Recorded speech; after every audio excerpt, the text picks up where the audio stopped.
Velkommen til Sørlandet, og velkommen til mitt lille museum. Jeg heter Ragnar Tellefsen. Her er en fantastisk stasjon. Det er 3 komplette sendere og mottakere med antennestyringsenheter og sluttforsterker på 2000 watt.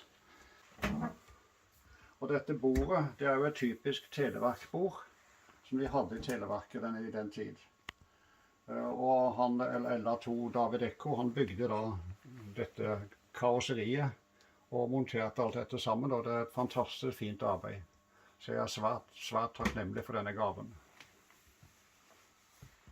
Og dette er mannen. Han var overingeniør i Televerket, LA2 David Ekko. Han døde, og så tok avhengende kontakt ved en advokat til meg, og lurte om ikke jeg ville overta dette. Og jeg så på det, og da skjønte jeg at dette måtte jeg si ja til, men jeg hadde ikke plass. Men jeg skrudde det fra hverandre og lagret det i ca. 6 måneder, mens jeg bygde om dette rommet her, og gjorde dette tilgjengelig, for her var det en simpel låve tidligere.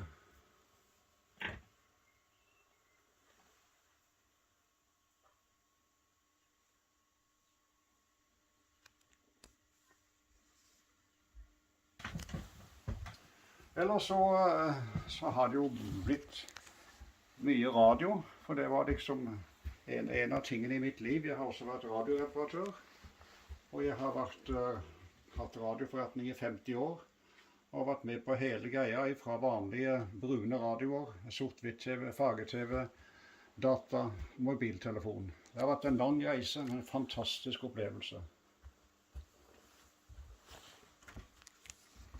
Her borte er den eldste veggen.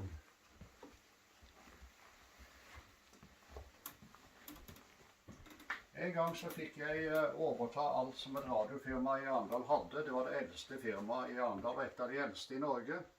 Og når jeg pakket opp det, da var NRK TV på besøk, og alt stod pakket ned, så pakket jeg opp denne, som var den mest sjeldne gjenstand en radiosamler i Norge kan få tak i dag. Her er en Radionette R3 fra 1927, og den er helt strøken. Oi!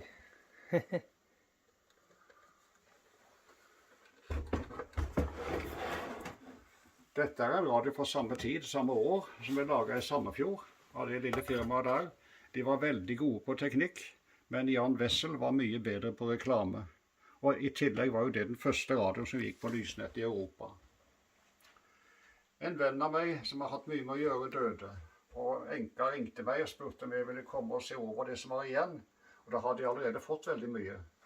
Så fant jeg denne, blant mye rart.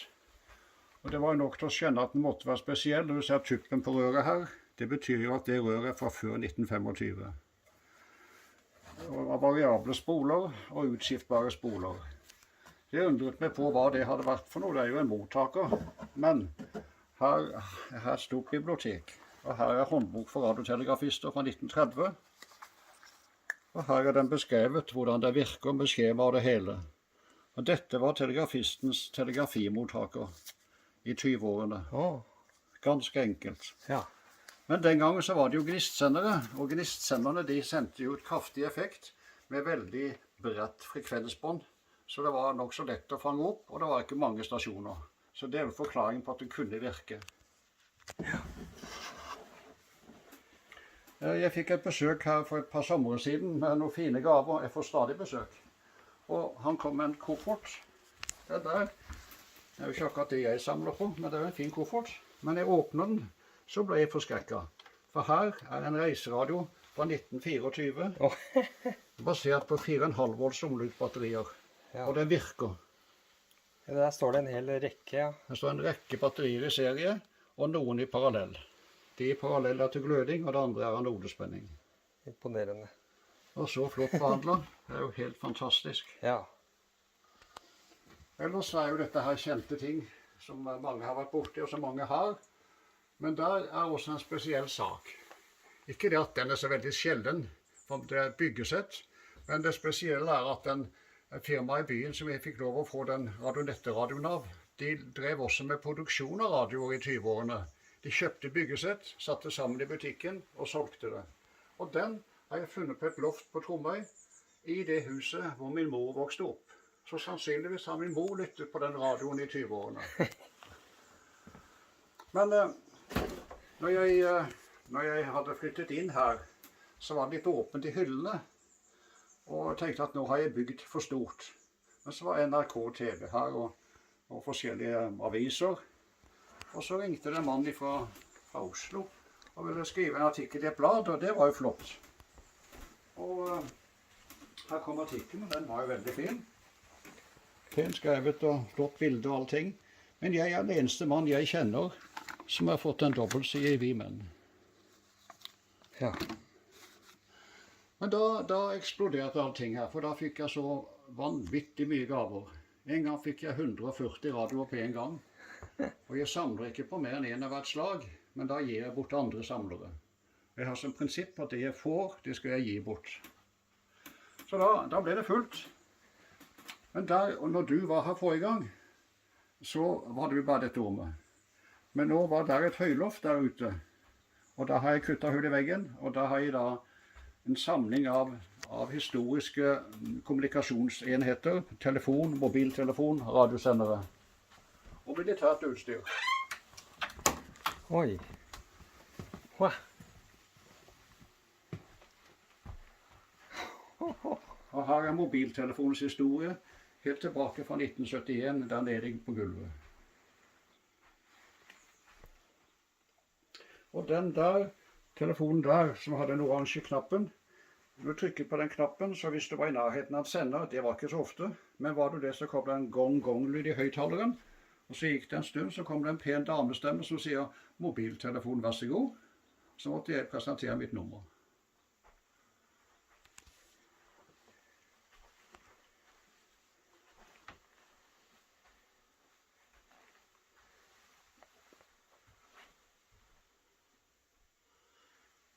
Jeg har ofte skoleklasser her, og ungdom i det hele tatt, og de er jo veldig forundret å få se sånne samlinger, for det er jo ting de aldri har sett før. Og så spør jeg alltid, har du mobiltelefon på deg? Ja, den kommer frem med en gang. Og så spør jeg igjen, hadde du den for 3 år siden? Nei, det hadde de i hvert fall ikke. Og så peker jeg på en gjenstand på veggen som henger der. Den midterste telefonen der, den virket i 100 år uten forandring. Ja. 100 år. Ja. Og da ble de helt tause. Det kan de overhodet ikke forstå.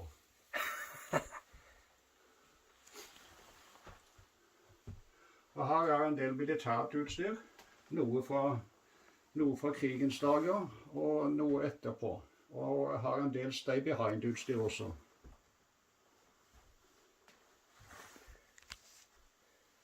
Interessant for folk. Her har vi for eksempel en komplett radiostasjon med nettdel, mottaker og sender, og den er fra ca. 1950. Og den er funnet i Lavik hos en stay behind-mann.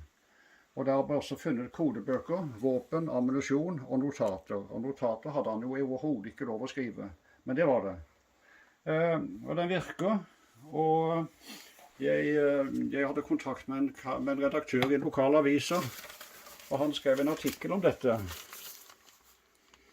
Og da står jeg da og har kontakt med en annen person på 20-meteren amatørbånd. Og så ble det jo offentliggjort da, så gikk det noen dager, og så ringer redaktøren til meg og sier at det var en fra Forsvarsdepartementet som gjerne ville komme ned og ta et bilde. Ja, det var veldig hyggelig. Og han kom og vi pratet lenge om Stay Behind. Og så sier han til slutt at men Stay Behind, det er jo slutt, det er jo over. Ja, sier jeg har hørt at det er noe som heter okkupasjonsberedskap. Ja, det snakker vi ikke om. Så ikke vet jeg hva det er, men det er nok noe lignende. Men Stay Behind var altså en hemmelig militær enhet i Norge som oppstod etter krigen. Og de fleste der hadde ikke kontakt med mer enn 4-5 andre. Og de fikk masse utstyr. Og de var faktisk delvis bedre utstyrt enn den norske hærs samband i 1950-årene. Her har vi også en Stay Behind-sak. Og det er en kobling til en stikkontakt som kjører til sikringsholderen. Den der, den kaller vi for Afrika-radioen. Og den er laget på Østfold Radio i Fredrikstad, bestilt av en engelsktalende mann, som bestilte 1000 stykker til forsvaret i Sør-Afrika. De ble laget ferdig, ble betalt, og de ble pakket og sendt til Oslo for sending. Og i Oslo forsvant de. Da var de borte vekk. Men de var jo betalt, så det var ikke noe mer spetakkel om det. Men så dør disse gamle heltene. Og denne kommer fra en Stay Behind i Arendal. Og datteren så fant den inne i et kott i Ja, huset. så de gikk ikke til Afrika, de gikk til Stay Behind. Det gikk til Stay Behind. Stay Behind hentet det i Oslo, og der ble det fordelt. Ja. Og det spesielle med den er at en ting er at den går på lysnett og batteri, men den kan ta imot telegrafi, og det kan ikke vanlige radioer gjøre. Og årsaken til at Stay Behind ville ha det, det var for at telegrafistene tilsluttet Stay Behind skulle holde telegrafien ved like, så at de ikke skulle glemme hvordan dette foregikk. Det var det eneste formålet med den radioen den gangen. Her har vi en russisk mottaker. Den er kjempegod, fantastisk følsomhet, og den har en direkte glød av rør, så når du slår på bryteren, så starter den med en gang. Den har ikke høyttaler, kun hovedtelefon. Men følsomheten er helt utrolig bra. Her har vi en spionstasjon, en sendermottaker. Og den er brukt i den kar fra Litauen som jobbet i Kaliningrad, det russiske flåteverftet i Østersjøen. Og han hadde en oppgave å sende til England. Det var da en stor båt kom inn, så sendte han en kortmelding. Når båten gikk ut, så sendte han en annen kortmelding. Og da visste de om båten var inne eller ute. Etter hvert så ble det overvåking fra lufta, og da gjemte han den. Hadde jeg vært han, så hadde jeg jo senket han på 100 meters dyp. Men det gjorde han ikke. Og så falt muren, og i 1992 så kom han til sin svoger i København, og hadde den med seg, og fortalte sin historie sammen med forskjellige papirer. Og derfor er den kommet til meg. Men her har vi noe som ikke er gammelt. Det er en fantastisk fin sak som lages i Grimstad. Den koster bare 48 000 kroner. Åh, Det er en sendermottaker for VHF og UHF. ja, Og det er det som redningsmannen har på seg rundt halsen fra helikopteret når han fyres ned. ja. Og denne har vært brukt i Royal Air Force i England i 4 år, og så kom den til Grimstad for å få ny software. Men så ombestemte de seg og kjøpte en ny modell, og så har jeg fått denne i gave.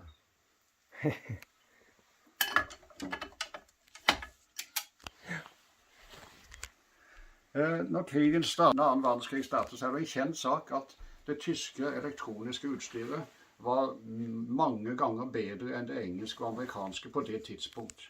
Måten de virket på, og måten det var bygd opp på, og servicevennlighet. Men det varte ikke lenge før amerikanerne fikk dampen opp. Og her er en radiosender, en meget kraftig radiosender, med et stykke 813 i utgangen. Og skal vi se, der har vi noe liv i den. Og det var hovedsenderen ombord i disse svære flyvende festningene. Ja. Og det måtte være slik at når den skulle stilles inn, så hadde de ikke tid til å prøve seg frem, for her er så store spenninger og så mye strøm, at hvis de feilinnstiller, så tar hele saken fyr. Hva gjorde de da? Den er bygd i 1943. Jo, de automatiserte den. De lagde en automatikk. Nå skal jeg skifte frekvens på denne. Skal vi se. Så er det 5 hjul som går ned i nullstilling, og så går det opp igjen der den er programmert. Og så stopper han, og der er han ferdig.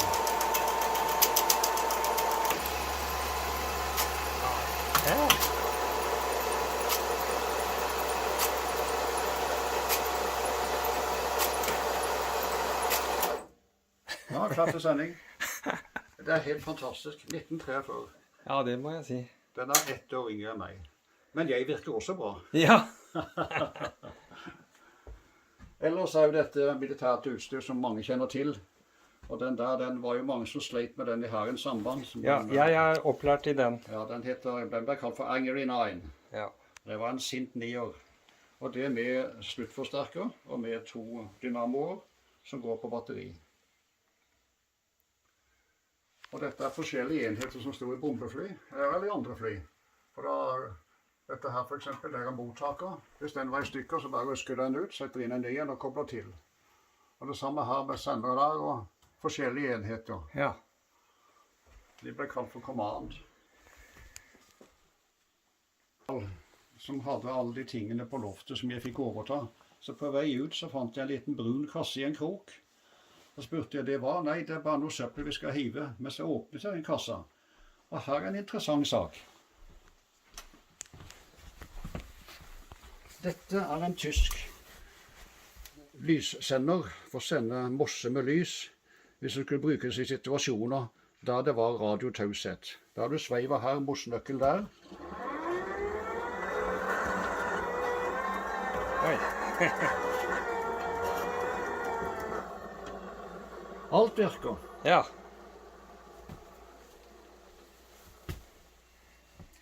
Denne radioen, mottakeren der, det er en Philips-mottaker. Den er det svært få i Norge som har vært borti. Jeg fikk den av direktøren på Tandberg, Kjeller. Han hadde fått den fra FFI på Kjeller, Forsvarets forskningsinstitutt. Jeg fant ingen informasjon om den for 10-15 år siden. Årsaken var at alt var hemmelighetsstemplet helt fra krigen. Og her er en bunke med papirer, men nå er det frigitt.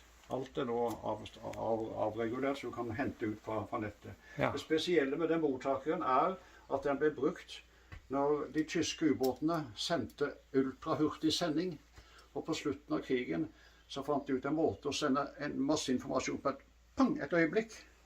Og så var det borte. Og det var så fort at de allierte kunne ikke klare å peile den ubåten.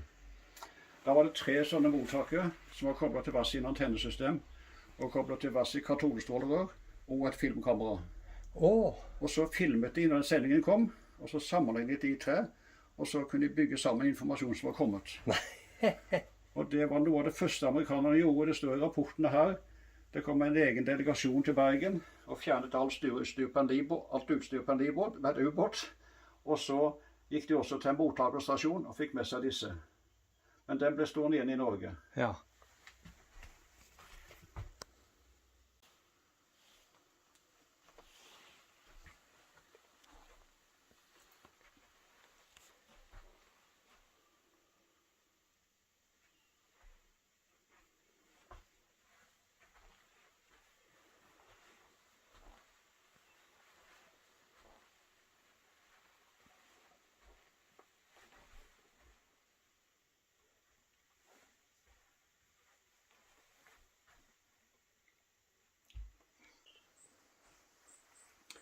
Og der er en båndopptak som tyskerne utviklet under 2. verdenskrig. Og denne her kom til Norge, og den er levert av et tysk selskap som heter Siemens, men det kunne ikke hete Siemens den gangen, fordi at ingen i Norge ble kjøpe tyske varer, så da kalte jeg for Proton. Da jeg var i et firma i Arendal og tømte det for ting de hadde samlet på, så på vei ut så kom eieren til meg med en liten liten flat eske som skanglet. Og så spør han meg, husker du Philips-mannen? Nei, sier jeg, det husker jeg ikke. Men husker du ikke det, når vi var guttunger, så kunne vi synge i mikrofonen, så danset mannen. Og da plutselig så var jeg 8 år igjen. Visst husket jeg det. Og den har jeg satt sammen og reparert. Og her er Philips-mannen fra 1934. Da sang vi i mikrofonen, og mannen danset. Det er den eneste jeg har sett, og jeg er også medlem av en Philips-gruppe, og det er en der som tror han kanskje har sett den en gang, så denne må være... Så den mikrofonen lager bevegelser? Ja, det er en kullkornsmikrofon som beveger kullkornene seg. Ja. Og så sender det strøm inn her, så går det strøm gjennom en spole som tar det filtet opp og ned, og så hopper den på grunn av det.